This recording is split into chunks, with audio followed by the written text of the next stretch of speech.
Hi everyone, welcome to the latest episode of the Nordic Football Podcast. I am Steve Wyss and I'm with Jonathan Fadugba as ever. How are you doing, Jonathan? It's been a few weeks since our last main episode, but we're back now with a bang. Hope you're doing well over there. Hi Steve, hi everybody. Good to be on the show. I'm looking forward to this one as always. It's always a pleasure being in the studio with you, Steve. Big week, really, isn't it? We've had a lot of stuff going on in our leagues. Title races closing in now in both countries, Norway and Sweden. But we've got some massive breaking news, haven't we? Which we're going to sort of delve on.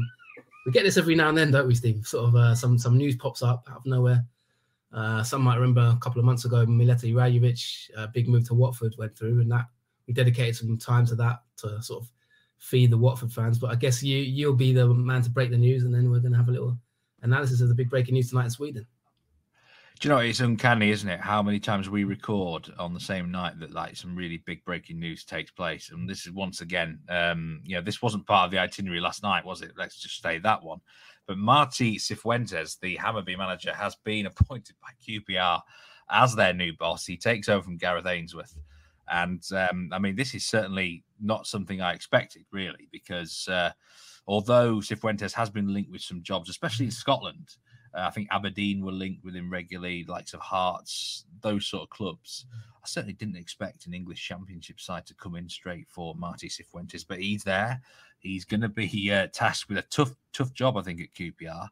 And, we've had a barrage of questions about him. Too many to mention. You might mention some specific questions here, Jonathan, but everyone wants to know, basically, about Martí Cifuentes. What sort of manager are QPR getting here? Let's start with, the general tactical side. Is this sort of a defensive manager? Is he going to steady the ship? Is he someone that is known for being good with youth? Or is he going to be one of these little gung-ho attack-minded creatures? What do you think, John? Yeah, good questions. And I think we have to sort of start by giving a bit of context behind the news because we can't ignore, before delving into who is he, we can't ignore the circumstances of this. I mean, this news broke, Steve, today afternoon, actually around 2 p.m. on the day of recording, obviously Monday, 30th of October. It was announced that Sky announced, Sky Sports News, that he was a candidate to replace the departing Gareth Ainsworth. A lot of the rumours were kind of linking him with other names as well, linking QPR with other names. And this has progressed, Steve, really, really quickly. So quickly, in fact, that Martí Cifuentes, the news actually leaked to the players before he'd actually had a chance to tell them that it was a done deal. Now, I think the writing's been on the wall here, Steve, if I'm being honest. This feels to me like a manager who's been touting himself around, maybe via various agents and things like that. I get the feeling that, as you mentioned just there, his name's been kind of touted around quite a bit recently, this season, really, actually, partly because of the situation at Hammarby and partly because he's quite an ambitious manager, which we'll come on to. But literally, the news broke that he was a candidate, and then by literally 7 p.m, he was announced as the manager of QPR to replace Ainsworth.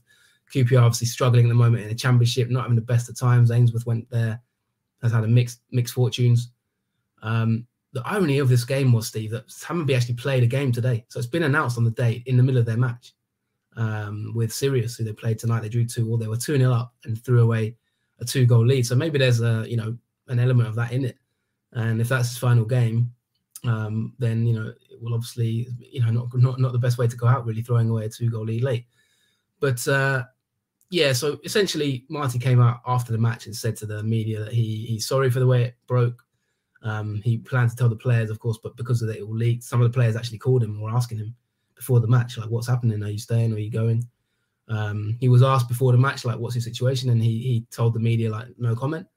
But it was clear that he didn't deny it, and there was obviously something going on. And for it to be announced like it has been is quite a shock, really. It just literally got announced on Twitter. Do you think the players found out in the 90th minute and then decided to mail it in, considering the finish of the game? Because the game looked good, looked done. I know you actually kind of tipped them on the weekend bonus preview show we did now, and I was thinking that's looking good for Jonathan. And then Sirius come up with, it's not the first time Sirius have done this actually recently. 2 goals in stoppage time, but Martí Cifuentes is, that what sort of manager are QPR ultimately getting here, do you think, in terms of, let's talk about the tactics of the manager? Yeah, I think, let's take a little bit of context on him. He's an ambitious manager. He's a Spanish manager who's obviously he's been around for quite a while. He's 41 years old now. As I say, he's from Spain. He's generally a 4-3-3 kind of style manager, and he's now been in charge of Hammarby for 72 matches, which is his second largest stint as a first team manager. He's also been at Sandefjord in Norway and Aalborg in Denmark, so he's done the full rounds. In terms of points per game, according to Transfermarkt, this is the most successful he's been as a head coach. 1.79 points per game at Hammarby, and he's been there since obviously 2022 season, January. So, coming up to 2 years now, basically. But I think all in all, I don't know how he's going to be sort of looked upon when he leaves Hammarby. I don't, with the greatest respect to him, I don't know if he's really fulfilled the potential that maybe some might have thought he would.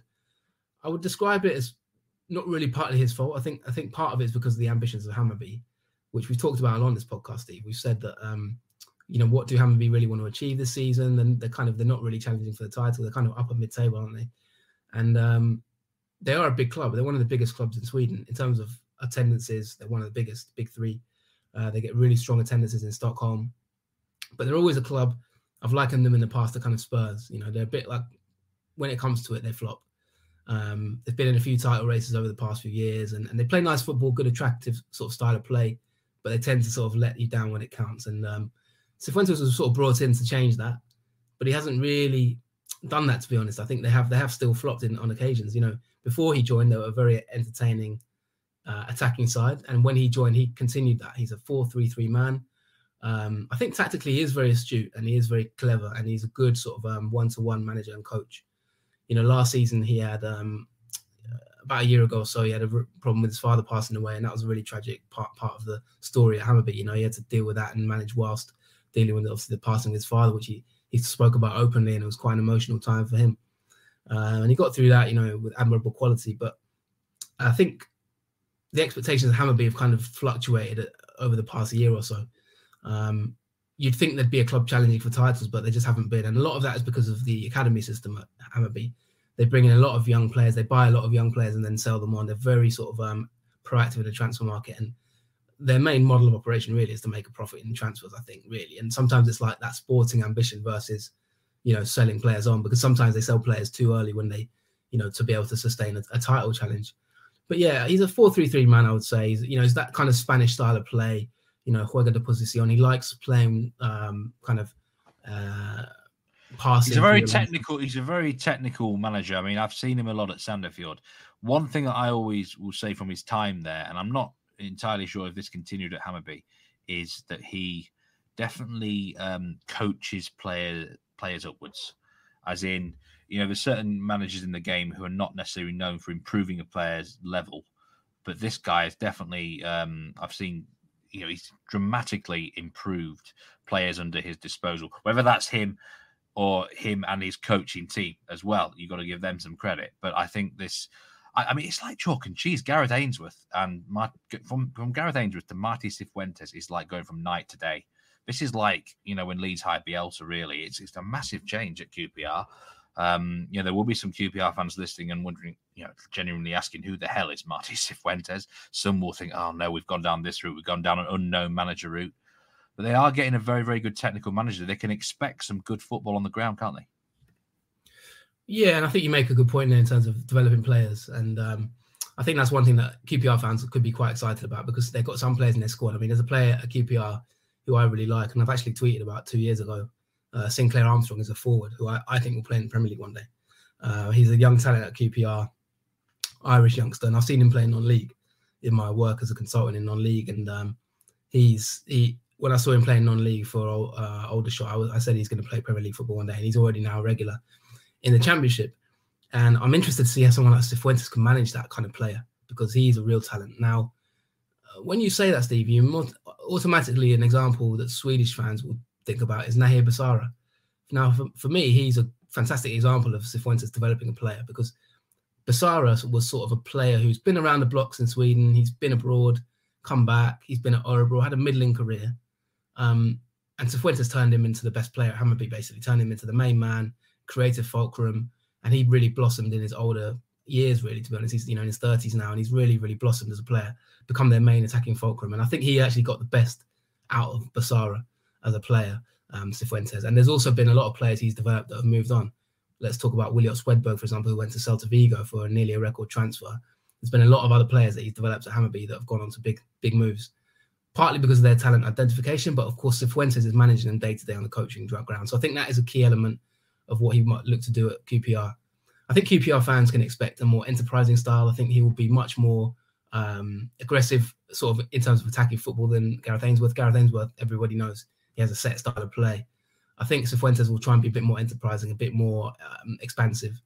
But Basara is a great example. And Basara actually came out after the game today, Stephen, has said that he's really going to miss working with Martí Cifuentes. He said that he's got the best out of me, and he said that he's learned the most he's learned in his career tactically. He said he's really learned a lot in terms of the tactical perspective. So I think you are right to point out there that we're dealing with a coach who's got a lot of ideas, puts in a lot of work in the training ground. And there's a direct quote as well saying that he's never known a coach that works harder than Martí Cifuentes. So I think from that point of view, QPR fans can be pretty excited. And as I say, it's big breaking news. I think the only thing is, in terms of Hammarby fans, if they were looking at it, will they really miss him? I mean, we had some comments on Twitter, some people saying, yeah, it was the right time for him to leave maybe. And I think there's maybe a feeling that he has had one eye on the exit door this season at times. There's the famous, obviously, cup final, which they lost, and little incidents like that. So, yeah, I think all in all, it's not been an amazing few years for Hammarby, but I think Cifuentes has basically dragged out as much as he could from the squad without maybe challenging for a title. I mean, just switching it over to who might replace him. I don't know if you want to have that conversation now. There was a question from, Sponshy. At Sponshy on Twitter, who would be the ideal replacement for Martí Cifuentes at Hammarby? You're actually right, Jonathan, that in terms of their league position the last couple of years, it's not like they've been achieving miracles at Hammarby or anything. So it might be. There was even a comment, I think it was Luis Almeida, said it's a good move for both parties to move on. So who do you think is a good replacement for Hammarby? Yeah, and that's what I mean really about the feeling maybe in Sweden, is that it's not necessarily... I think there's certain managers where, you're gutted to lose them, if you get what I mean. I think for Hammarby, they're probably going to be a feeling like it's the right time for all parties. They're sixth in the league this season. And I have to say, Steve, and maybe if QPR fans are listening or others are listening, I think that Hammarby I think that QPR may have missed the trick here, because in my personal opinion, Kim Hellberg is the best manager in the league this season. Maybe besides Jimmy Tellin at Elfsborg. But I think Kim Hellberg is going to be on to big things. And he's the one who's been tipped at the moment to replace Cifuentes at Hammarby. Now, Kim Hellberg's at Värnamo, who are currently fifth in the league.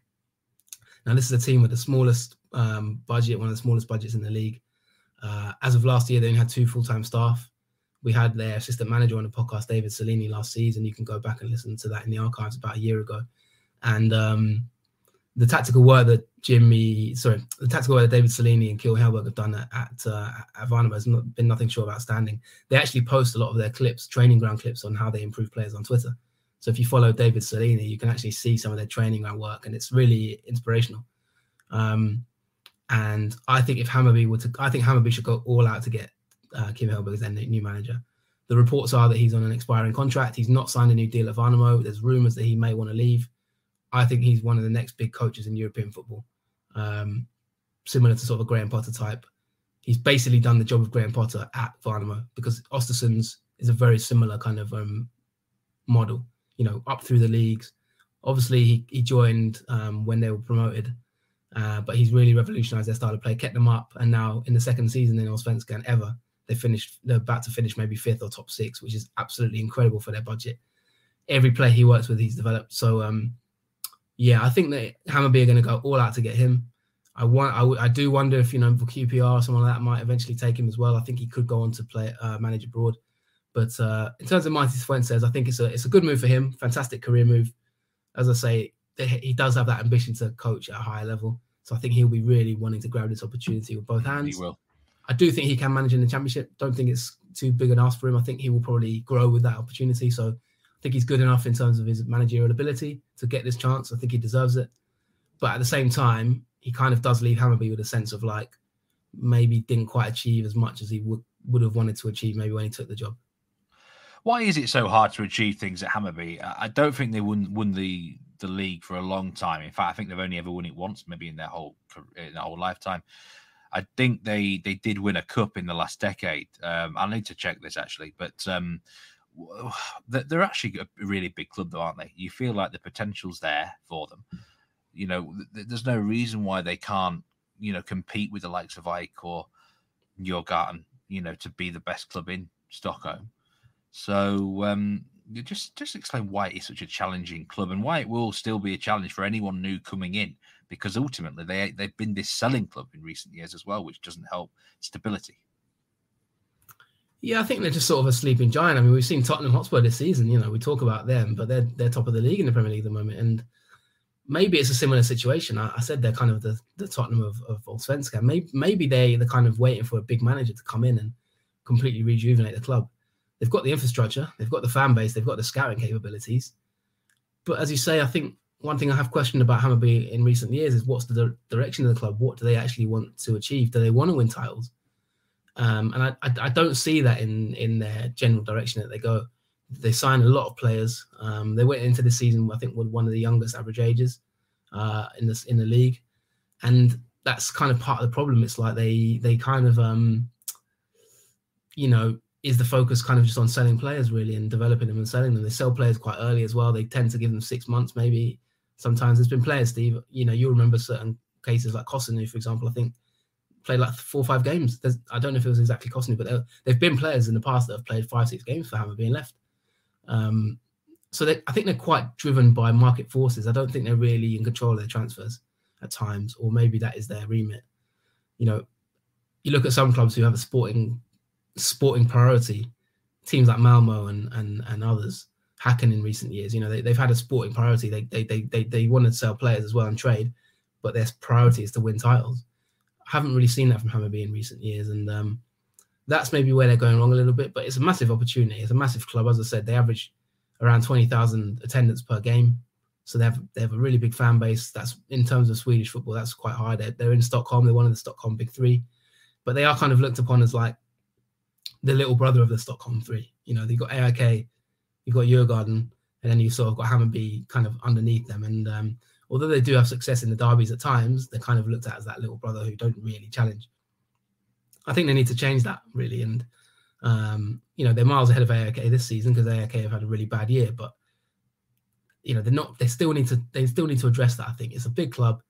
And I think Hellberg, if he does get the role, or if someone like that gets the role, their challenge is going to be, let's get them fighting for titles, because they're, you know, Djurgården have won the league. Djurgården have won the league in the last 5 years. AIK have won the league in the last 5 years, but Hammarby haven't won the league for a very long time. It's like Djurgården and AIK do have, well, fairly regular down years, but they have some strong up years as well. When they're up there, they do win titles. Just one title for Hammarby, that was 2001. And one Swedish Cup, that was just a couple of years ago, 2020, 2021. So they do lack silverware, but interesting case to follow. They're not going to win the title this season, but one of 2 teams now will be lifting the Allsvenskan gold medal, and it's going to be Elfsborg or Malmö. Both sides did have victories this weekend, dramatic wins, certainly. Only one place to start, and that was in Gothenburg Monday evening. IFK against Elfsborg. You know, the pressure is on them. Malmö did win the day before. Talk us through this game, Jonathan. A really big 3 points for Elfsborg. Yeah, they're closing in on the title. 2 more games. If they win both, they'll be champions. And they don't even need to win both, to be honest, because obviously they play Malmö on the last day, so they could win the next game and draw and win the league. So, yeah, they're in a really good position to potentially pick up their first title in many years. The game itself, IFK Göteborg, was a really hot atmosphere at the start of this match. I mentioned it on the weekend preview show on Patreon for our Patreon listeners. I mentioned this will be a hot atmosphere. IFK, obviously, still fighting to stay in the league. And Elfsborg kind of go for the title. So it's not quite a derby, but it's a local rivalry. You know, I mentioned on the weekend preview show, it's a bit like Palace Brighton, I would say, in terms of rivalry. It's not necessarily local derby, but there is that kind of a little bit of enmity, which created the atmosphere. And yeah, it was a fiery game. Settled down a bit, and then Elfsborg took the lead, went 1-0 up. Per Frick. And then EFK equalised actually in the second half, and it looked like they were going to get a point. Really gave them a challenge. There was a crunching tackle that maybe there was talk about should this have been a red card for Elfsborg. Sorry for EFK actually. They kind of maybe got away with one there. But it didn't matter in the end because the substitute, Ben Hardson, came on and he scored an absolute beauty. I was trying to think of who does it remind me of. It was like a Gareth Bale strike or a Perisic or someone like that kind of reminded me of that. Just a sweet left-footed shot. He dispossessed, I think it was, I can't remember who it was now, the number 6 anyway. I didn't expect him to shoot. I thought he was going to play the pass in on the left-hand side, but he went for the shot. I think he caught a few out.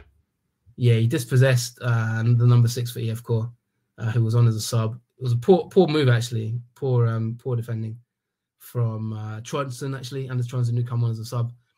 He robbed him. He turned. He cut inside, outside the box. Shimmy past one, shimmy past another. Created himself half a yard of space and absolutely walloped it bottom left corner. Kind of goal that wins the title, Steve. And the celebrations after the game were really, they were loving it. I did say on the weekend preview show, if Elfsborg win this, expect to see some big scenes in the crowd. And that's what we got because obviously the fans travelled. It's not too far away. And the players were loving it. And rubbing it in the EFK's face and also potentially relegating them is also just an added cherry on top of the icing. So I think that there's a massive win for Elfsborg. Their next game is Degerfors at home. If they win that, they're very close to the title. But one thing you have to say, Steve, you have to give credit to Malmo, who are still in it, because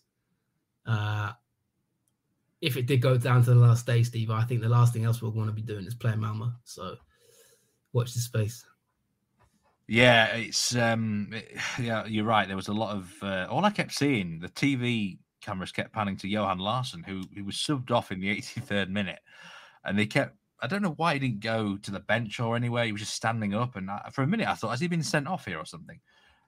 He was, that's everyone kept focusing on him, the captain, the main man, and he was loving it at the end when they won the match. I honestly didn't see EFK equalising. They didn't.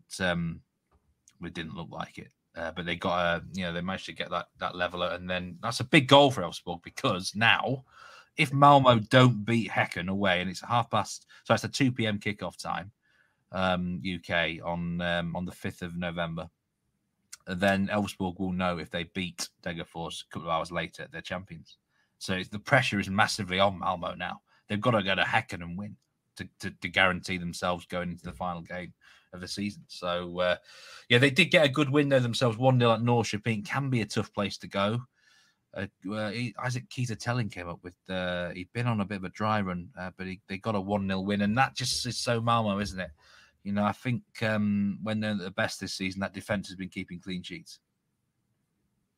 Yeah, they're hanging in there. And, I think the feeling amongst the Elfsborg players is that they're still the underdogs. Niklas Hult has come out and said, loads of people still don't believe in us. I think we have to give Elfsborg massive credit, by the way, because it was a really another professional job.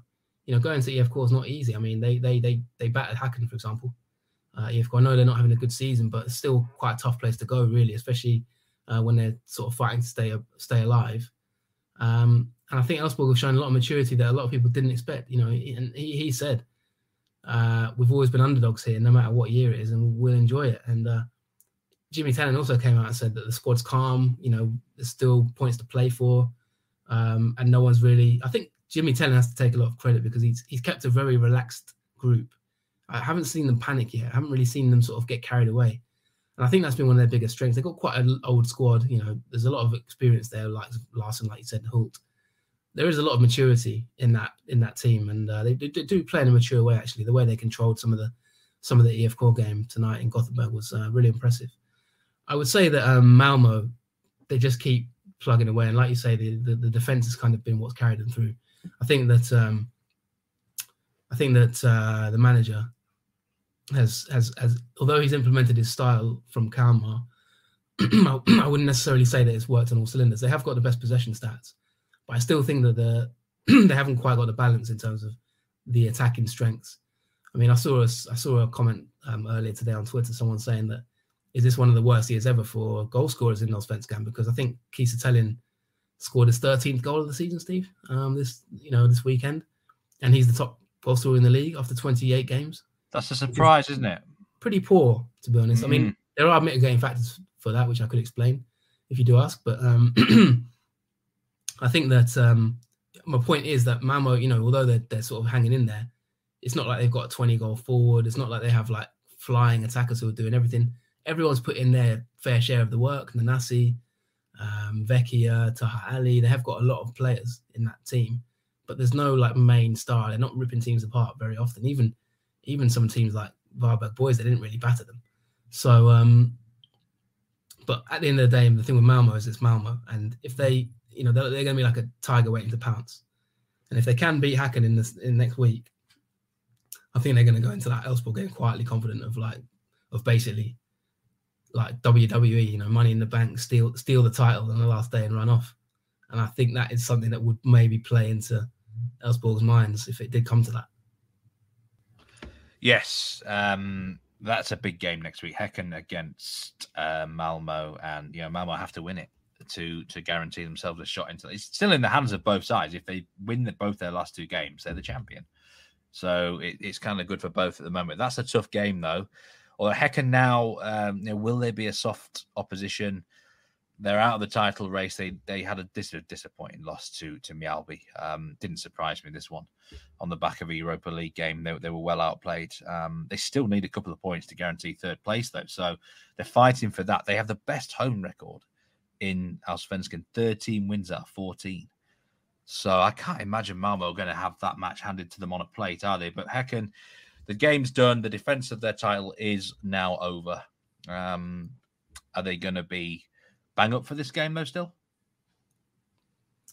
I think they're a professional outfit, and they'll want to beat Malmo. I don't think they're going to sort of rein it in. And I don't think they really have an incentive to either. There's not a real hatred between Häcken and Elfsborg. So I don't think it's going to be a case of like, we've seen in Serie A or leagues like that where you want to stop your rivals from winning a league. I don't think it's going to be that kind of thing. We talked just now about the lack of goal scorers. I mean, when we're looking at Häcken, I think that there's a reason that there hasn't been that really top big goal scorer in the league this season, in terms of the Golden Boot. And that's because the players who were going for that Golden Boot have left the league. I think Benny Traore would have 20 goals if he was still playing in Allsvenskan this season, at least.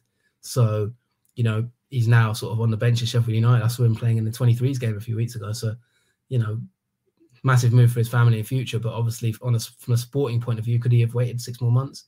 I know that football's doesn't really work that way. He probably doesn't have a choice. But, money talks, I guess, and Häcken have taken the money. But I think that's where they've been let down. I did say on the weekend preview show, I think that the reason that they have lost this title is because they sold Benny Traore 3 weeks too early. Ibrahim Sadiq as well leaving, and I just think they didn't that 2 or 3 week period where they didn't have a replacement with Hrstić finally coming in, and he didn't really do much until they got Chilufya. I think that is what's cost them the title. I personally think it's a bit of a shame actually, because I think they could have won the league if Traore had stayed for 3 more weeks. I genuinely do feel that, because they were still ripping teams apart until Sadiq. Obviously, Sadiq had his injury problems as well, so that's another factor that maybe cost him in certain matches. And he's obviously left the league now. It's the away record, John. 9th best away record. Eight teams have a better away record than Häcken in Allsvenskan this season. And I'm going to do my maths on this at some point, but I do wonder what their record is on a grass surface, because every time I see them on a grass pitch, they just seem to really struggle. And I think for me that's a big difference this season. Of course, it would have helped if they had, the best players all season. I'm sure. So what would you say? What would you say then is the difference? Because footballers grow up playing on grass, right? If your stadium surface is artificial or hybrid, surely you should be still able to play on grass. Or what do you think is the impact of that? I think the artificial surfaces in Scandinavia promote better attacking football. No doubt about it. There'll be people listening to me shaking their heads, saying everything should be played on grass, and I'm fully agree with that, but only if the grass surface is really good. It's a bit like cricket as well. If the pitch is a good pitch, it promotes really good performances with batsmen and bowlers. Same with football, in my opinion. I think I'll give you an example. The artificial, I think, at Häcken Stadium is a really good one. There's some great attacking play that occurs. If you watch that Molde Häcken game the other night, again, the Aker Stadion just promote a lot of goals and a lot of stuff. But some of these fields in Allsvenskan can be a bit dug up. you go to places like Halmstad, you go to places like, I think I didn't actually see the Mjällby game. Mjällby is a grass surface, isn't it? I think. But places like Gothenburg, there's some tough places to go, mate. And I do wonder if they're just so used to performing on their home surface that when they go, it can get a bit mental as well. When they go, oh, here we go again. This is not our sort of surface. But I mean, they were so strong away from home last season. It might just be a case of one of those years they haven't travelled well. So I don't know. Yeah, it's interesting. It's hard for me to analyze it, to be honest, because I'm not entirely sure. But one thing I would say is that Häcken had the best away record last season in the league. That's part of the reason they won the league. And I think that's why I come back to players, because Häcken were the team that could go to other leagues, other teams, stadiums and batter them. And the counter-attacking play they had last season, they would draw teams in and then hit them on the break with such speed and force that teams couldn't handle it. And that's why they didn't lose. They didn't lose a single game away from home last season, Steve. So is it balancing out? Is it the fact that the artificial surface, they haven't been able to deal with it? Well, those same players, but more or less by and large, dealt with it last year fine. But I think a lot of it is down to the fact that, like, literally, they've taken their eye off the ball in some of the games. And then I also think that, like you said, the away games, quite a few of them have been after European matches. And, they've lost against Mjällby after playing Europa League. They've lost other games this season after playing Europa League and Champions League qualifiers. The Värnamo game sticks in my mind as a game they were really off it. And I think they played in Europe that week, if I remember rightly. I think the European campaign is just massively affected them. They don't really have the squad. They don't have the experience.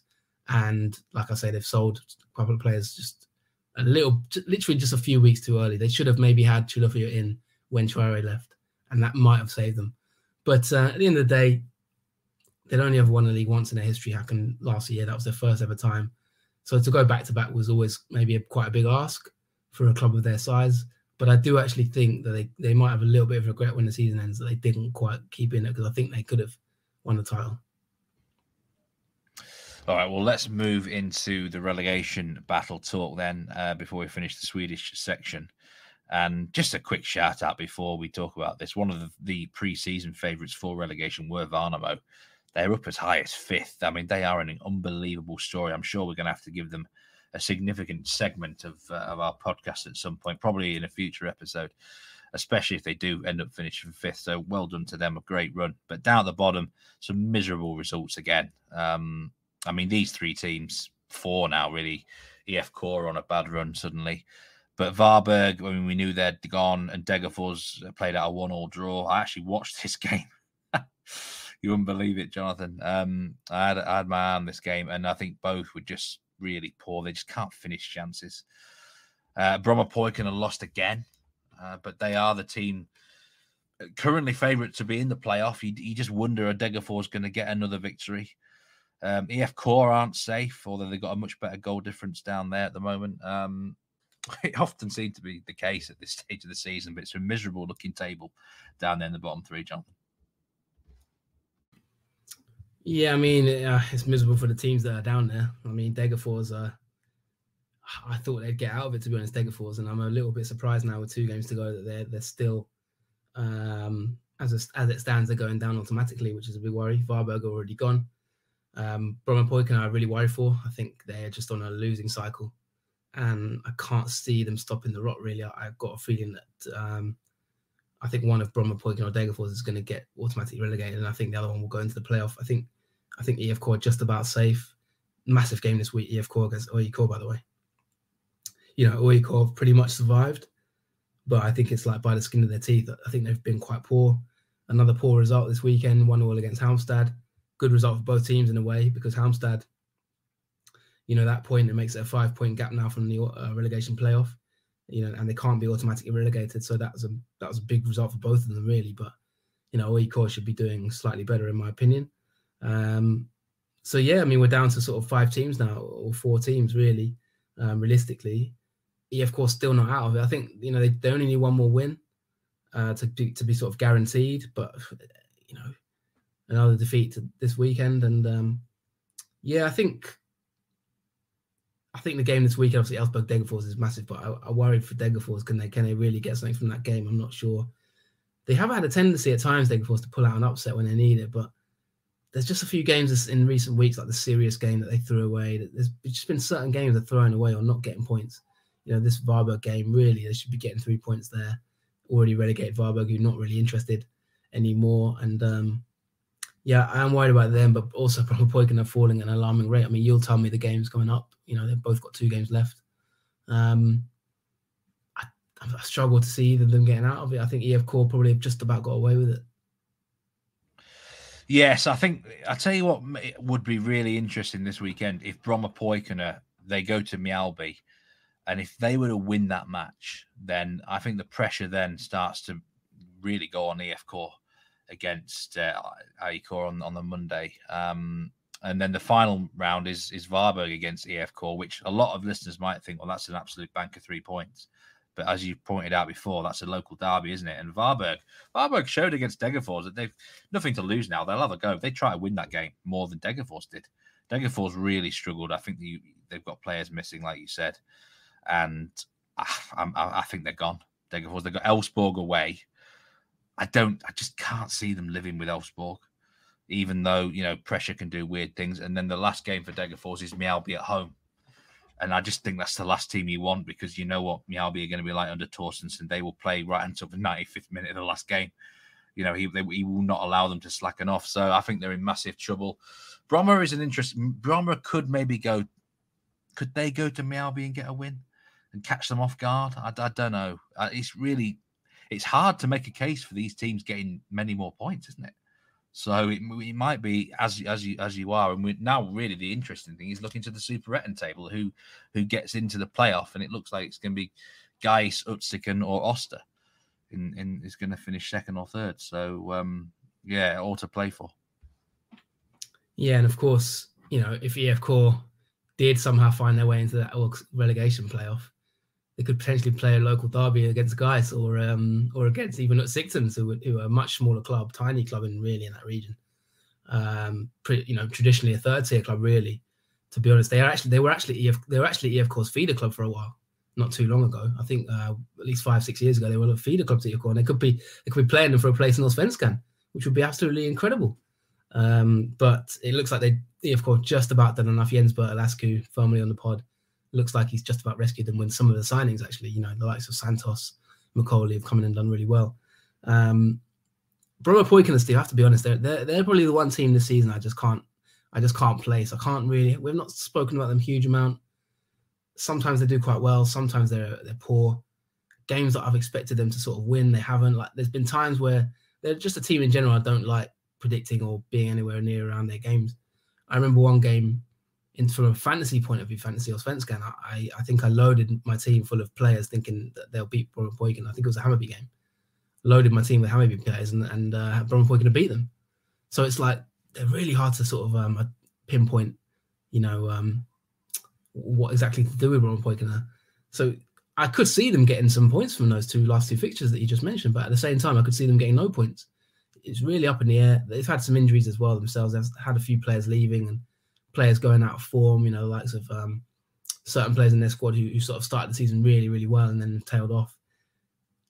I wouldn't be surprised if they went back down, but I wouldn't be surprised if they stay up. So really quite unpredictable. I think one thing's for sure, it'll be an interesting last few games, but I think Degerfors hold the key to it all. I really feel like Degerfors could get 4 points from their last 2 games, but I equally don't really see it. Elfsborg would be a massive shock if they get a point there, but I could see them winning the last game. So flip a coin. Yeah, they could. I must say I was really worried what I saw about Degerfors on the weekend. They didn't even look like beating Varberg, really. So, but you never know with Degerfors. There is one interesting thing though, Steve. I don't know if I mentioned it on the last show, but Degerfors are in trouble at the moment because they're ground grading. They haven't passed the regulation for ground grading to get a license for next season's Allsvenskan. And whenever this happens, Steve, I always think this plays into psychologically in the club's mind. I remember, I think it was Sutton United. There was a season in non-league where Sutton United were going for the title and they were like odds on to win the league, National League, and they didn't pass the ground grading. And as soon as that was announced, they started losing games and they ended up kind of not getting promoted purely because they didn't sort out the ground. And I think it was psychologically played in their minds that, even if we go up, we might not go up. And I'm just worried a little bit about, there's been a lot of talk about, can Degerfors get their stadium up to the requirements? Is it even fair that they should have these requirements? Degerfors have been in the league for the last 2-3 years. So why should they suddenly say that their ground's not good enough? It's clearly been good enough for the last few years. But I saw an appeal that they had from the local council and stuff, urging, the licenses to give them the license, and can they make the upgrades that they need to keep their license? But sometimes I think, Steve, when that starts playing into your mind psychologically, it's like, we might not even be in this league, even if we stay up. And that is a bit of a worry for me. It's like an off-field distraction. I have to say, I've really enjoyed having Degerfors in this league, although I've slammed them a few times in the last 2 years. There's been a few games I've really gone in at them. But I do find them quite an entertaining club. I feel like they have brought a lot to the league, in my opinion. I would miss them. Unlike Varberg, who I think, good riddance. Go down, maybe they'll come up again, Varberg. I've got nothing against them, but I think for now they need to go. But Degerfors, I would actually be a little bit sad because I think they have got a bit of character about them, Degerfors. Even, come win or lose, come what may, I do feel like they add a lot to the league, actually. I quite like them. I think it's quite obvious that Varberg need to go down and sort of, restructure themselves. I think Degerfors, if they go down, they may well learn some lessons, perhaps, from relegation and come back strong again. I could just see them doing that, Degerfors. The playoff, I'll be honest, I couldn't see EF Core losing the playoff over 2 legs. I just think they're far too strong for anyone, unless it was like Gais and weird things can happen then, can't they? But I could see Brommapoiken and I could see Degerfors losing that playoff. I think it's easier for the Superettan side compared to in Norway, the Obos side, to get promoted. It's just one-off 2-legged matches. There's no other playoffs before then. In the Norwegian, I think, the team from Obos has already played about 3 games. It's really unfair with the scheduling. I think there is more chance of the Superettan side getting through if they're good enough. So I think if it was Brommapoiken against, say, Sickens, could well be a 50-50 core, mate. So all to play for as we go with just 2 games to go.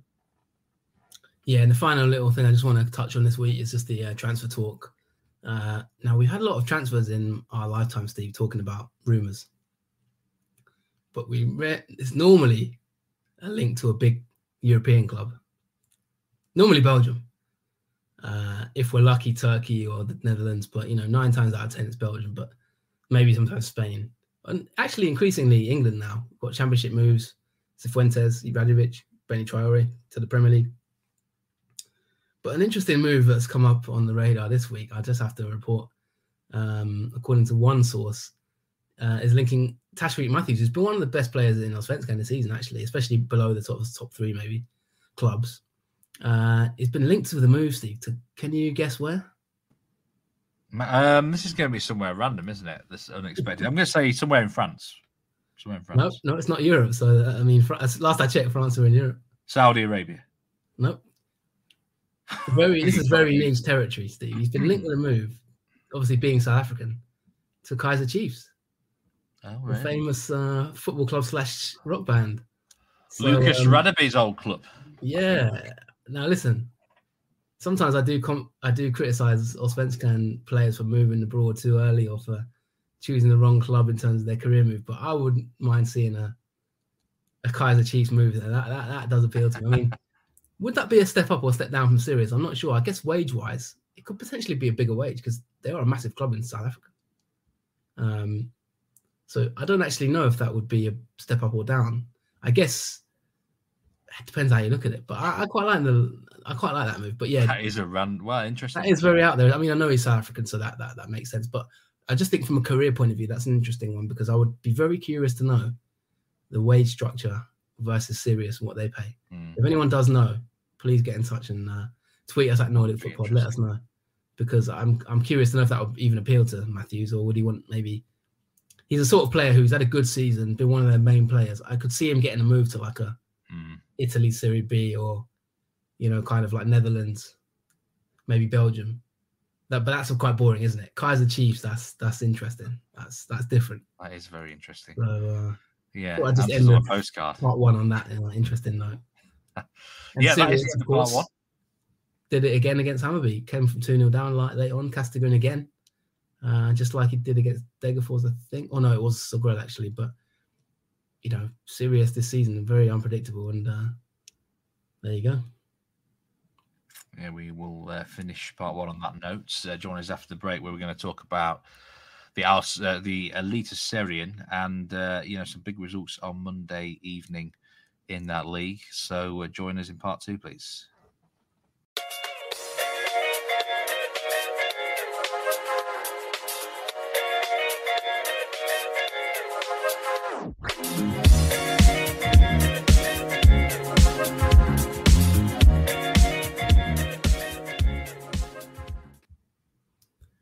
Welcome back to part two of this episode of the Nordic Football Podcast. I think we are on about 171 episodes, maybe 170-ish in total. But for now, we're just going to delve into Norway now. We've had Sweden section. Norway a little bit behind us. We've still got sort of 4 or 5 games to go in the league. And there's been a lot going on. There's been games this evening, actually, which is quite rare in Norway. We did talk in the weekend preview show, Steve, about a few kind of random kickoff times this week, which I'm sure you've researched. I did employ you on the Patreon to do your research, which I'm sure you've done. But we are going to start this section with a team who are looking likely that they're going to win the title. There's a big result this evening for Bodø Glimt. Yes, Bodø Glimt have moved into the 60-point mark, 61 points now on the board for them after beating Lillestrøm 3-1 at home. And I actually tweeted after the game that now that they looks like they're going to be one win away from winning the title due to their superior goal difference. But I conveniently forgot there was still one match to play in the round, and kind of didn't expect the result in that second game, which will come too soon. But they do need, I think another 5 points to be mathematically secure of winning what would be another fantastic Eliteserien crown. They've been a bit like Man City in the last few weeks. Their timing's been impeccable. They had that little bit of a dodgy run, sort of start of autumn, if you want to call it that. But they've now won 5 games in a row. 4 of those were at home, so they kind of knew that the fixture list was going to help them. But that win they had at Molde does feel like a big one. Looking back now already, that feels like the one that's going to propel them towards this title. The goals are flowing again. Also in Europe, they've been flowing for them. So, they put themselves in a good position. They only need, I think, 5 points, like I say, to be sure of the title. And they've got Stabæk away and Ålesund at home in the next 2. So 2 sides in the current bottom 4. You can't ask for much more than that. And it's looking very good for Bodø Glimt again. It was a good, deserved win against Lillestrøm. Lillestrøm weren't terrible in this game, but Glimt's offence was just too strong. They kept battering them with shots, and eventually, probably the margin should have been by more. But a good win for them, and it's looking very, very rosy. It's looking rosy indeed. Goals from Mo, Pellegrino, and Brice Wembangamo. Roseth narrowed the deficit for Lillestrøm, but in the end, fairly comfortable win, as you said there, for Glimt. I quite like your analogy with Man City there. You're right, the timing has been really, really good in terms of their form. There was a period of time during this season, Steve, where you were questioning if they could even win the title, and you weren't sure about it. It really does feel like they've kind of just hit the gears at the right time. Is that due to the manager? If we look at, for example, Man City, who you compared them to, probably the keys to it were kind of De Bruyne and just Pep Guardiola's relentlessness, his ability to draw out the constant wins, and obviously Haaland. If we're using that City analogy, what would you say have been the keys for Glimt? You've got the manager there, Knudsen, of course. You've got certain players. Where would you put your finger on this kind of sudden rise to form? I think the offense has just risen to, right to the top again. And I think they've almost had the mentality, we'll outscore anyone.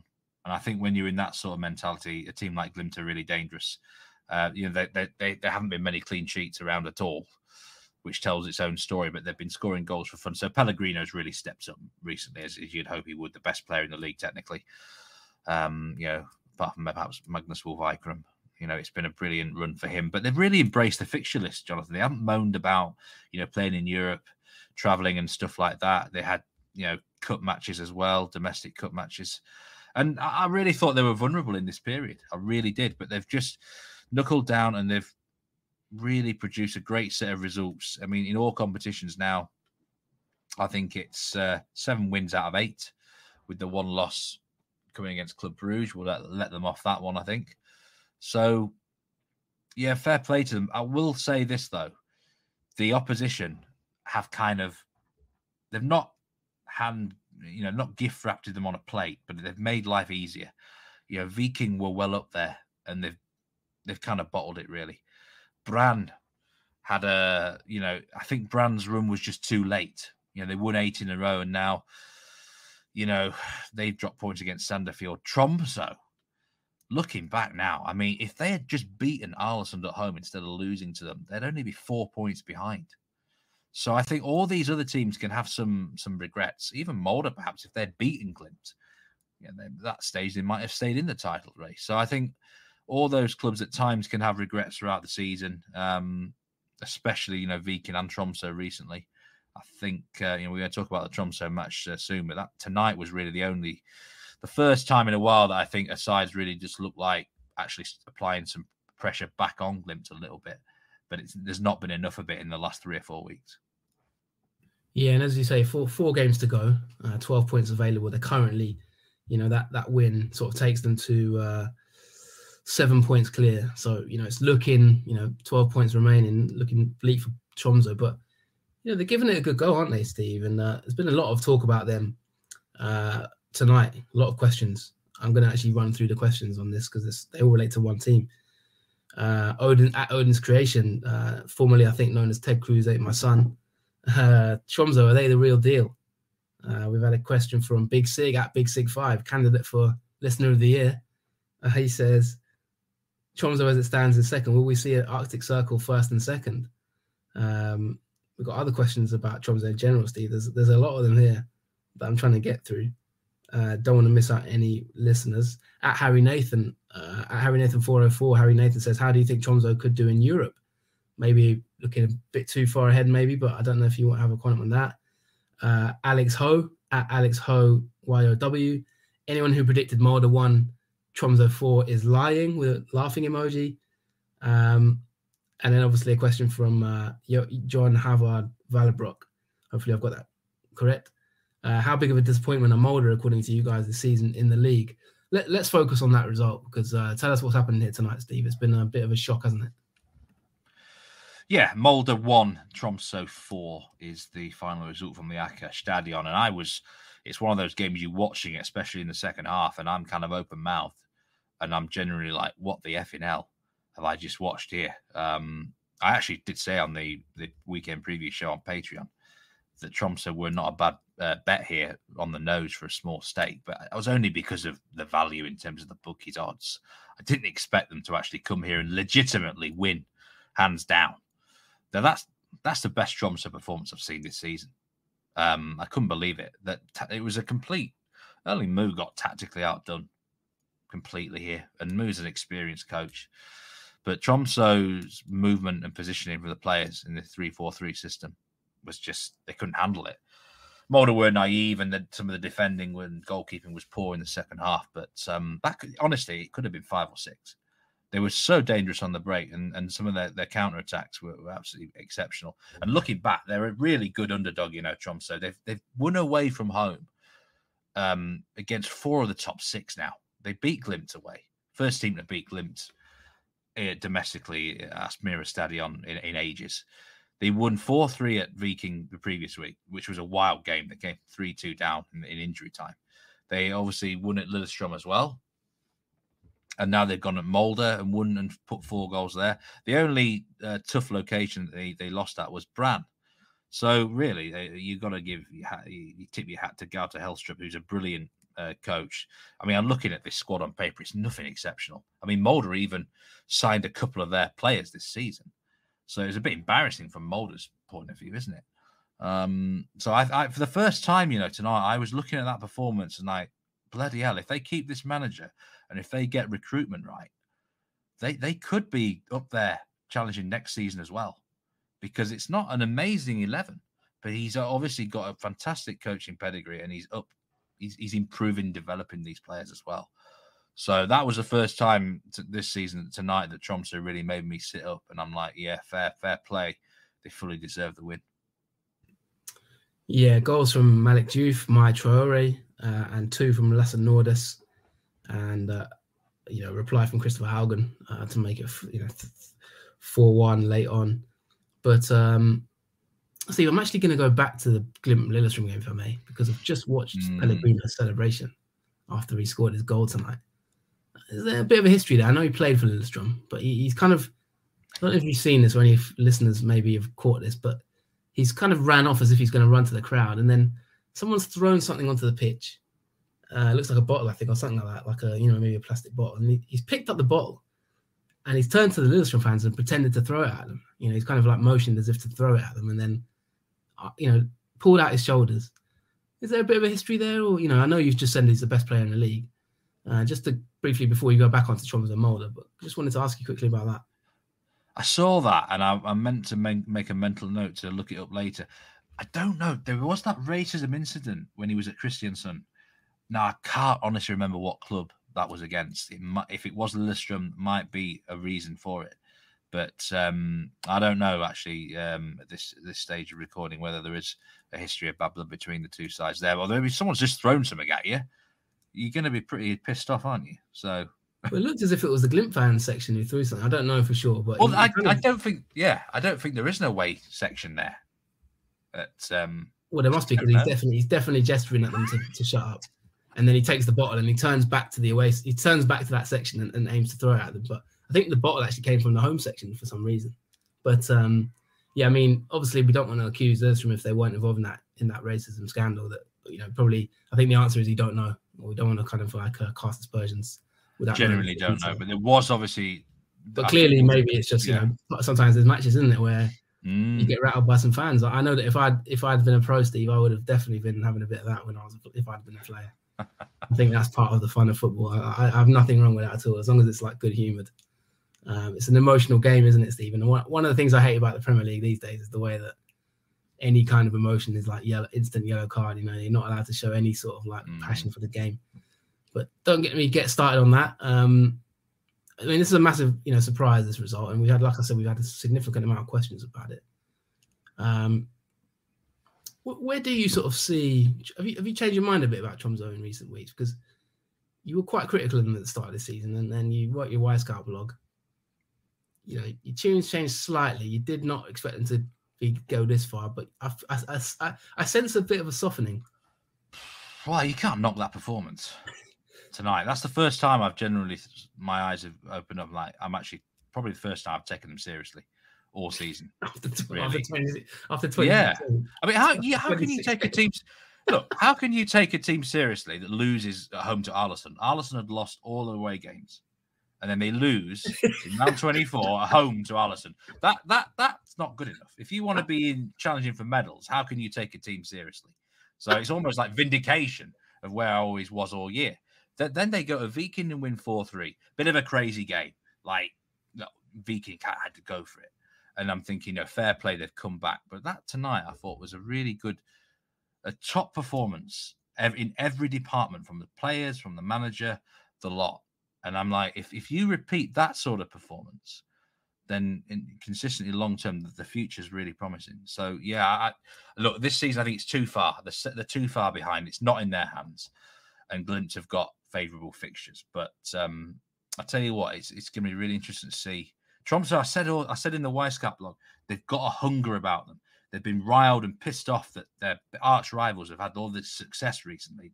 They want a slice of the pie as well. And the motivation at Tromsø is incredibly high. You can just sense it from everyone. Is the title race done? And in answer to Big Sig's question, is it a 1-2 Arctic Circle finish? Well, Glimt have got one really tough away game left at Brann, and I think based on what we've seen from Brann this year, probably Glimt don't win that game. So that's the stumbling block. But they do have Stabæk and Ålesund next. So you've got to think they get there's probably 2 wins. Let's be real. Bob Bradley might have something to say about that next week, but really Glimt, I think full focus mode should get it done in those next 2 weeks, and it doesn't matter what Tromsø do. But the thing with Tromsø, they're better off as an underdog. They're not as good when they're favoured. So I looked at their remaining fixtures, and they look nice. But can you trust a side that can't beat Ålesund at home? That they're really, really good as an underdog against anyone. But I think in these expectation games where certain sides come and play a different way against them, that's probably that's going to be the challenge for them going perhaps forward into next season as well, and maybe even the last 4 of this campaign if they are going to secure second spot. We'll move on to the medal spots now in a minute. Obviously, third place, is currently Brann, and then we got Viking in 4th, Molde in 5th, Lillestrøm 6th. I just want to ask you quick questions, Steve. Early candidates for manager of the season, because you got Tromsø manager who you just mentioned there. Early candidates for manager of the season, please. Top 3, maybe. It's not a final answer. It's not like you're going to have to decide it now. But if you were just sort of like putting together a short list, we've had the Ballon d'Or tonight. In the spirit of the season, if you were starting to put a short list of managers together, what would you be looking at? It's a boring answer this year, but it is the top 3 clubs currently in the table. It's Kjetil Knutsen, Gaute Holstrup, and I've actually forgotten the brand manager's name. I've had a brain fart here. Arik Horneland, of course. Arik Horneland. It has to be. There's no one else really for me that stood out. Like in Sweden, you got your Värnamo overachieving. There's not really any other club that's done a manager that stood out in that way. So, yeah, them top 3. I thought that was a strategic brain fart after some of the comments about Horneland in previous years when he was at Rosenborg. But yeah, I know what your brain's like, Steve. Sometimes you ignore things that don't maybe suit your argument. But fair enough that you remembered. I mean, on the subject of managers, and in the spirit of the title of this episode, of course, we can't ignore what happened the week before these matches, Steve, because arguably the biggest incident in Norwegian football since we've done this podcast, maybe, potentially. I don't know where you even want to start with this. I mean, we talked about it on the weekend preview show, but we haven't talked about it on the main show. And I think our listeners would be actually disappointed if we didn't touch on this, because you did the breaking news. It's a huge story. You did the breaking news on YouTube when it first broke, and the 2 teams did play each other. And we saw quite a lot of people going viral this weekend, didn't we? Last weekend, tweeting stuff about Norwegian football all of a sudden, even though they sort of don't necessarily tend to cover this league. You have actually covered this league for a long time. So, Steve, we have to talk about Lillestrøm and Vålerenga. Please take the floor. Tell for people who don't know, tell the fans or listeners of this podcast what happened, and give your meat man soccer take on it. Well, the story starts obviously back in the middle of the summer, where a sensational manager switch happened. Vålerenga hired the current Lillestrøm coach, Geir Bakke.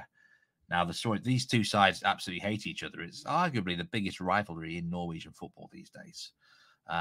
Proper blood. It's the equivalent of moving from Rangers to Celtic mid-season, or Liverpool to Man United as a manager. You just don't do it. And I gave a reaction. It was such an incredible story. I did a reaction video, the only time I've ever done a reaction video on Nordic Football Podcast. It was such big stuff, and I did say in that reaction video he's going to need like an armed guard and everything for the return match at Aarhus Stadion. And he knew he was in for a rude, a hostile reception. And this was on the 22nd of October, a couple of weekends ago. Big derby game, Lillestrøm Vålerenga, and the reaction he got even before a ball was kicked was they were baying for his blood. Who's this? Who's the manager? Geir Bakke. Experienced head. I think he's in his 50s, and I still don't know why the hell he moved. I still don't know, and it could prove to be a shocking decision. They could get relegated. More on their form in a minute. But, yeah, it was an even match, and then Lillestrøm got themselves ahead, I think, from a corner. Roseth, who actually scored against Glimt tonight as well. And then approaching half-time, this is the big story of the game, as I'm sure everyone's seen. A massive tifo was unveiled right above the players' tunnel as they were about to go in to the half-time dressing room. And the image on this tifo was depicted basically Geir Bakke in the hangman's noose. And I mean, what sort of creature is this depicted? It's like a cross between Gollum from Lord of the Rings. There was like a snake-like tail weighed down by a money bag. It's like the fur on the outside, like it was like a gorilla or something. It's like part beaver, isn't it? Part beaver, part rat, part rat, snake, part snake. It's an incredible tifo. I mean, it's the tifo of the year, isn't it? I mean, like, I see this in my sleep, I think. I mean, I've never seen anything like it before. And you're right. It's very lifelike as well. They've put some real detail into his face as well. That's the thing. It's not only an animal, but it's like they've properly got the detail of his face. I mean, it's right in front of you. As everyone's walking down the tunnel, you can't possibly miss it. It was huge. It was absolutely massive. And I couldn't believe what I was seeing. And then, within the next hour, it's going viral on Twitter. Accounts that don't normally care about Norwegian football, and I'm like, wow. It's like, could you believe what you're seeing? But I mean, what a day for Lillestrøm fans. They beat him 2-0. And that, that's a massive result for them. But a huge blow for Vålerenga, and we're going to talk about their match against Rosenborg soon. But my word, I bet Geir Bakke, when he saw that, was thinking, why the hell did I bother? I mean, I think the best part of that was, I mean, to be honest, it was in the end, there was no kind of, it wasn't like a Leon incident, was it? Grosso, who obviously, no, we've all heard what happened there, him getting attacked. It was kind of good humored in the end, although it must have been pretty traumatic for him. But there was one image when I saw it of like him when he was I think it's like a bit like Burnley, isn't it? You've got to walk from like the dugout to the opposite end of the pitch to get off the pitch, and he's walking across the pitch, isn't it? And he's just got his head down. They timed it perfectly because if you expect something, you expect it at the start of the game. This massive banner it's actually quite. The camera zoomed in on his face. And I was looking at his face, and then I was looking at the teeth, and I was like, they've actually got his face like spot on. They nailed it. Whoever's made that tifo has put some. It's a tifo of the year, it really is, and it's absolutely brilliant. And like they perfectly executed the timing, didn't they? Like, it's unbelievable. And I mean, it was about as big as I don't know whose bedsheet that is. I mean, that's like Andre the Giant's bedsheet, isn't it? I mean, whoever's bedsheet that is. I was just thinking, who actually put that up there? It's like half the size of the stadium. It's not the easiest place to get up there. I mean, someone might have even. I mean, I'm looking at it now. Actually, there probably is like a gantry or something. But otherwise, someone's climbed up to the roof to do this. And it's been meticulously planned. It really has. And goodness me, I mean, you kind of hope they stay up so we can see the reaction next year, don't you? Only a football do you get these moments. I think it's just, you would never get any other sport, would you? It's remarkable that if you have not seen that tifo, you need to get on our Nordic Football Twitter account, scroll down, go on YouTube, wherever you can find it, because of course it says Judas right on the top of the forehead as well, which I forgot to mention. It's perfectly done. It's definitely a picture. But I mean, on a serious note, Steve, they're in massive trouble, aren't they? They are. What is the latest there with the relegation battle?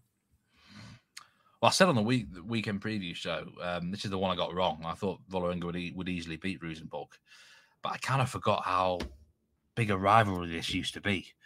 You kind of, when both teams are struggling so much, you kind of forget that these two really, this was one of the premier fixtures for many, many seasons in Norway. It probably still is in a way, but Rosenborg were bang up for it. Probably because they still needed points as well. But they had a good counter-attacking game plan here.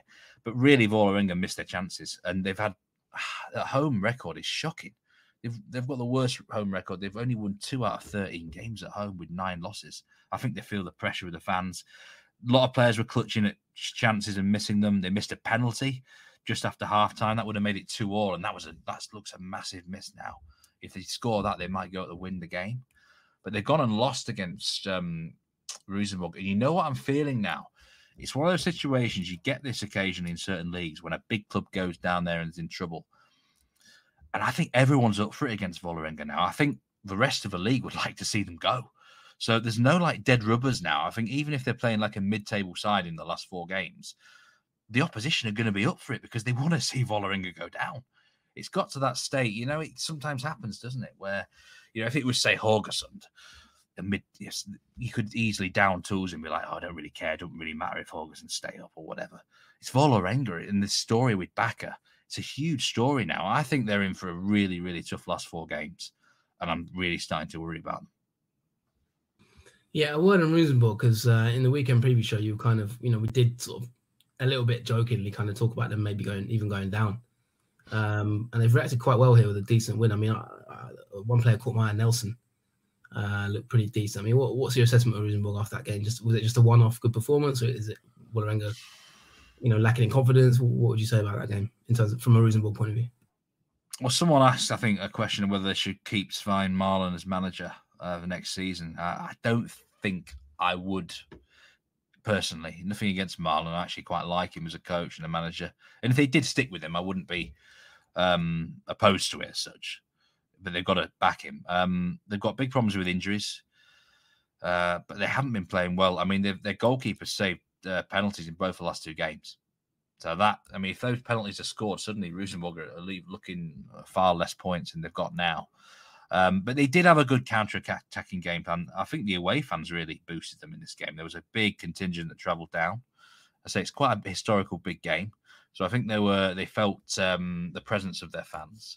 And they've got some good young players going forward, fast players. Nelson, when he plays, he's been injured a bit and he's been up and down, but when he plays, he's been quite good. It's one of those seasons that just need to survive, and they should have enough points now. Rip up this season, start again, look at recruitment, get a manager in place early.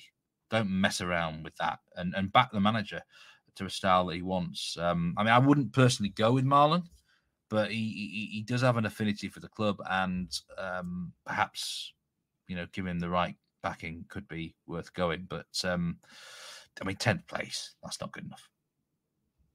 Yeah, Nelson might be one to watch. Goal and assist in this game. He actually looked really sharp to me. I thought the first assist was quality, final ball especially, and pace of his run. And then his second goal was brilliant. His goal was brilliant as well. I thought, lovely 1-2, edge of the box, runs into the area and taps it home. I thought that was a brilliant goal. So maybe some shoots of green positivity and hope for Rosenborg there. Of course, they got Nipan as well, who's, I think he's a sensational talent. Let's move on to, we talked a little bit about the relegation battle. I mean, we've got 1 or 2 further questions, Steve, mainly around Viking before we let you go. So I did want to ask you, John Havard Vallerbrook's question, how big of a disappointment are Molde this season in the league? Let's answer that one quickly first. Yeah, disappointing. I had them to win the league, didn't I? And they're going to finish, they look landlocked in 5th place now. So I think they'll focus on the Europa League for the rest of the season and finish 5th. They're going to have to win the Norwegian Cup, we think, to get back in Europe next season. I don't know what's happened. They just had a bad run at the start, and now they've lost 3 games now. But in the mix of all that, they had a 12-game unbeaten streak where they won a lot of fixtures. It's not, I don't think it's any need to panic. I think Erling Moe is still the right man for them, and I still think they do a lot of things right. But when you've got a target on your back after being champions, it can be difficult sometimes. So they just paid for it. They were always chasing after a difficult start, and that is really challenging in football. Yeah, and just on the question that you mentioned about Rosenborg, the question you were asked about the manager, that was from Showtime Berisha. So thanks a lot again, candidate for Listener of the Year, I'd say, at Berisha Show. Been a fantastic contributor to this podcast this season. I see many of a question of his, and he's been really engaged. So thank you to Showtime Berisha, loyal supporter of the pod. And that answers his question. You've answered there, of course, the question from our man as well. John Havard of Vallerbrook. Hopefully that answers your question. Meatman, I don't know about the Tromsø, how they could do in Europe question. Let's see if they get there first, and maybe we'll answer that one from Harry Nathan. But thank you for your question. He also had a question about K-From. K-From Oslo, of course, in Obos.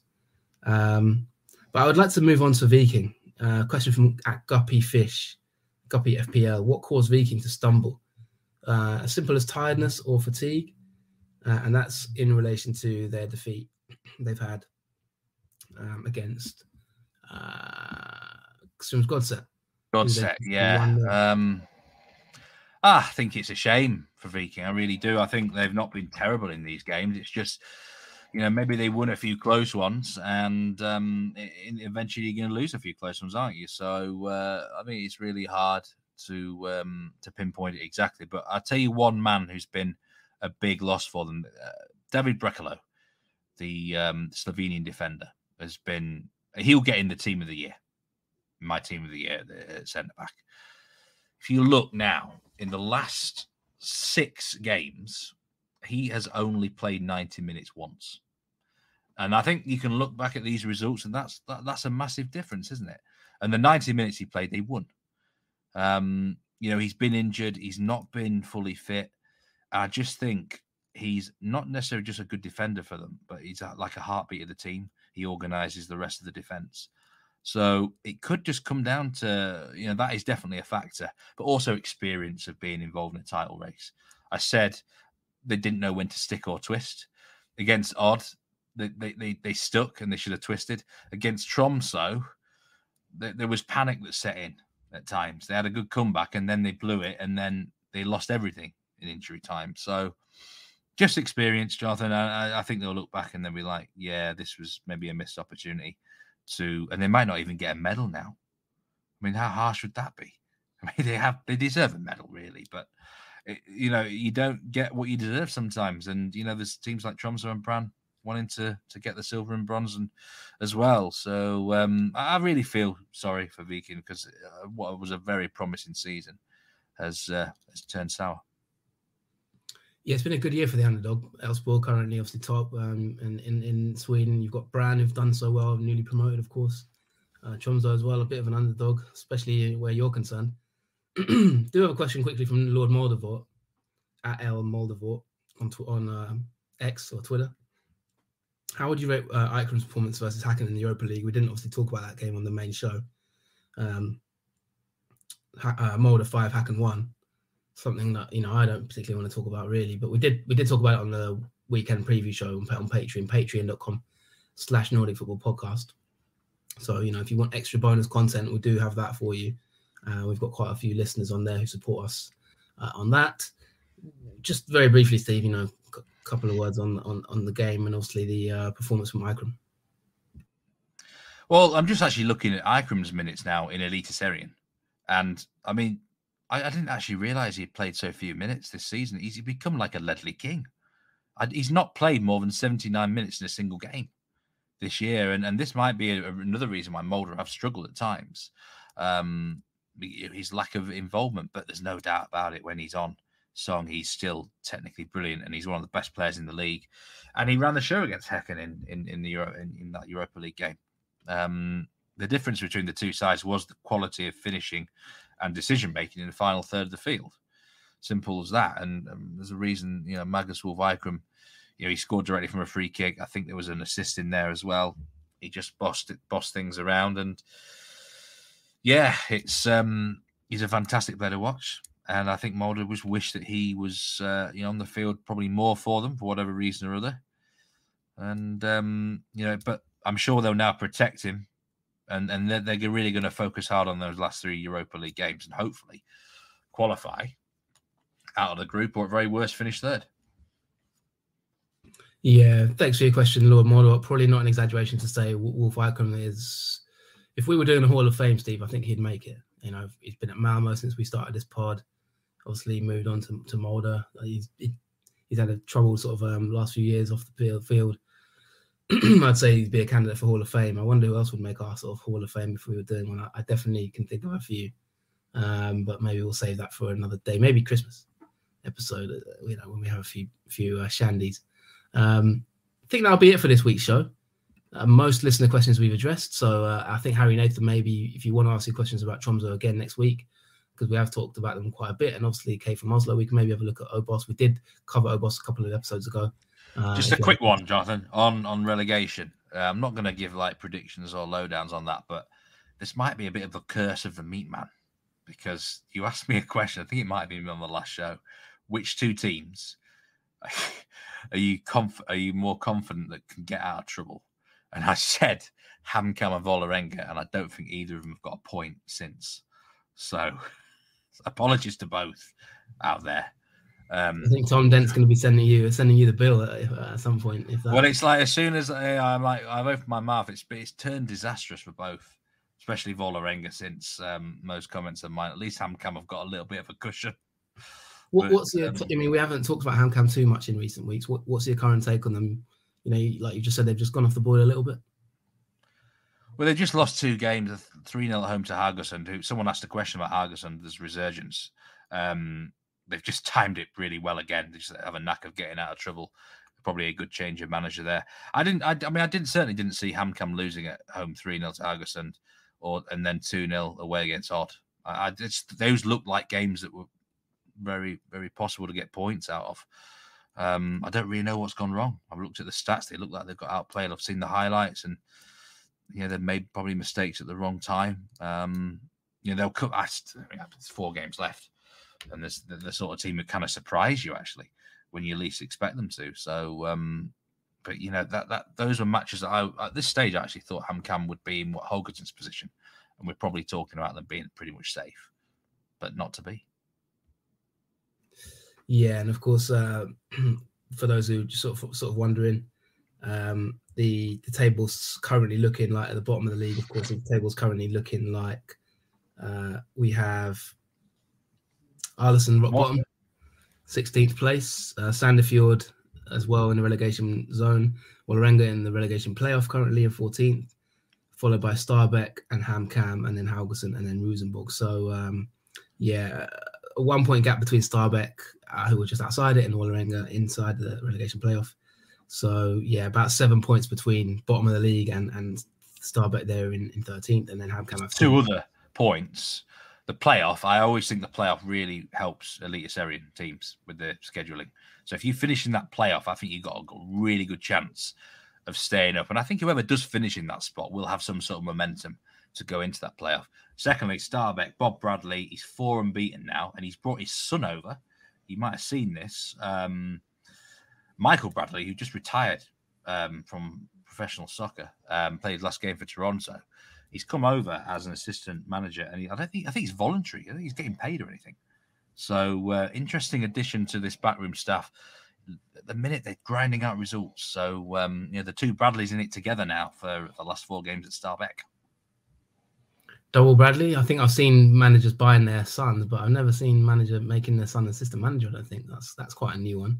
If you've got any father-son manager combinations, please tweet us at Nordic Football. But if not, that'll be it for now.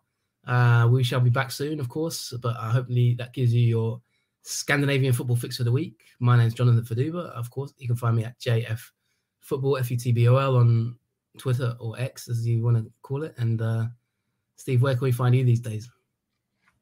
You can find me at Meatman Soccer on X, as it's known now. And, of course, you can follow at Nordic Football. And, that's it. We're not on TikTok or Instagram yet. Or maybe you are, but... No, not a big TikTok fan. Actually, I'm trying to delve into it because it's quite popular. But you can find me on Instagram, actually, on JF Football as well. But I don't really use it as much. But Patreon is where you can also find me. So if you want to contribute, patreon.com/Nordic Football Podcast. We massively appreciate our loyal supporters. We've had a few new subscribers in the recent weeks. We always appreciate it. It helps keep the podcast going and keeps our motivation levels high, doesn't it, Steve? So that'll be all. I appreciate it. I also want to say, before we go, I do appreciate some of the emails we had recently, especially the ones of encouragement. And I want to especially give a big shout out to Alexander Christensen, who's been a real loyal supporter of the podcast over the last few years. And I appreciate what you said to us in the email, Alexander. Meatman doesn't want to talk. He doesn't want to talk about the email hate emails that we get. He said just wants the emails of encouragement, not the other ones, or asking us to do stuff. But anyway, that'll be all for now. Looking forward to the next show, of course, because we're right in the thick of things now with both title races and everything happening. It's the business end of the season, and we will see you very soon on the Nordic Football Podcast. So for me, it's goodbye. Goodbye, everyone. Take care.